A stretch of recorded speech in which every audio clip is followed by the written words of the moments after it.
Booyakasha, check this out. I is here with my main man, none other than the boss man, Mr. Gore Vidal. Today we is chatting about history, innit? Because you better learn about it. Is history happening all the time? We are history. We can't help it. When I was 14, I fingered this girl called Ruth Jonas, and she found out that me was letting people sniff me fingers for 10 pence. And she told me that I was history. Is I history? Well, you were history for her. For real? So what does that mean? That means as far as one person on earth goes, you are historic. What was the Constitution?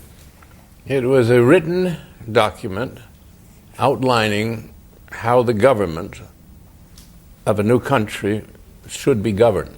So why did they decide to write the Constitution on those 2 tablets? They're not on tablets, they're on paper. Didn't they mold up the... No, that's Moses. So, all right. So how involved was Moses in the Constitution? He had nothing to do with the Constitution. So is the Constitution the same now as it was back then? No. What? Well, we have amendments. How many of them has you got? We've got 27 amendments to the Constitution. Ain't it better sometimes to get rid of the whole thing rather than amend it? Because, like, me used to go out with this bitch called... And she used to always try and amend herself, you know, get her hair done in highlights, get, like, tattoo done on her body crease, you know, have the whole thing shaved. Very nice.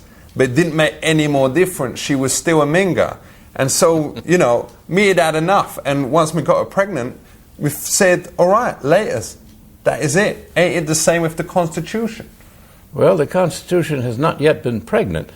Let's chat about slavery.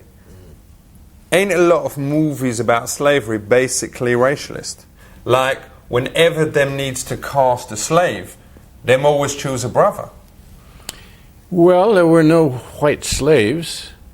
What? In America, in the United States. So couldn't it be argued that slavery is a bit racialist? Well, it was totally racist. So you is an amazing guy. You ain't just a historian and a writer and a speaker. You was also a world famous hairstylist.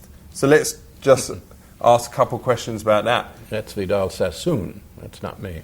But that's what you go under as well? No. That's somebody else. I know him too. All right, so... Very nice man. But. All right, well, these next few questions may make a little bit less sense, but just bear with me. So, if you could cut any First Lady's hair, which one would it be? No, I've never cut any hair. That's Vidal Sassoon. Yeah. Easy now.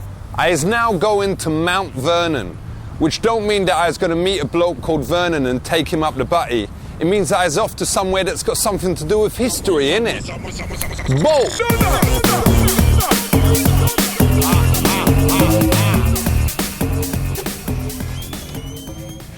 Welcome to Mount Vernon. Yo, respect. Good to see you. Safe. Washington lived here for about 40 years, so this is very much a reflection of his personality. So does Denzel Washington still live here? Denzel? For real? No, Denzel Washington's a different Washington family, and I really can't tell you a lot about his background. Yo, he's a brother, innit? Was the other one a brother? Was the other one a brother? I don't think so, no. So there's a river near this house? Yeah, you can go out and see it right now.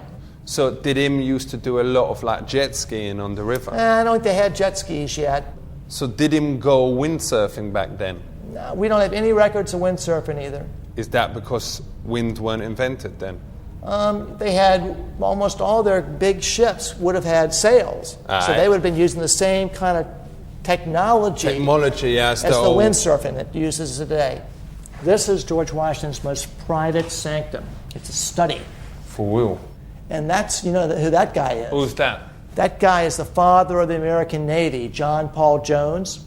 Was it difficult for him to live and fight without having any arms or legs? Well, no, he actually had a full body. That artist didn't want to do the full body. He just stopped right here. So what is the 4th of July? 4th of July is when they issued the Declaration of Independence, and we treat that as a holiday over here. So nobody goes to work on the 4th of July. We have fireworks and all sorts of celebrations. And what date does you hold the 4th of July on? Yeah, usually the 4th of July. Why? Well, that's why we call it that, I think, yeah. What happens if it was a leap year? It wouldn't be on the 4th of July then, it'd innit? still be on the 4th of July. No, not in a leap year. Oh, yeah. Does you know what a leap year is? Yeah, sure. Every like 5 years. It's every 4 You get- years. There's an extra day in February. Or maybe a year. I think this place is a bit like P. Diddy's, isn't it? Is it really? Well, I think he's got like something like this kind of vibe, innit? I've never seen it, so I don't. I'm seeing this one. I haven't seen that one, so I don't really know. I think his is, with all respect, a little bit better. You know, it's got like plasma screens and a lot more bitches, a lot but more high tech, I bet.